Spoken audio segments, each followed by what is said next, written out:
يوم تولون مدبرين ما لكم من الله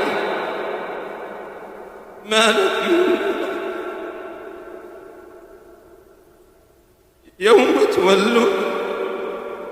مدبرين ما لكم من الله من عاصم يوم تولون مدبرين ما لكم من الله من عاصم ومن يضلل الله فما له من هاد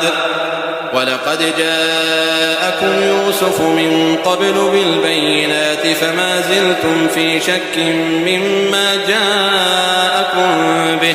حتى إذا هلك قلتم لن يبعث الله من بعده رسولا كذلك يضل الله من هو مسرف مرتاب الذين يجادلون في آيات الله بغير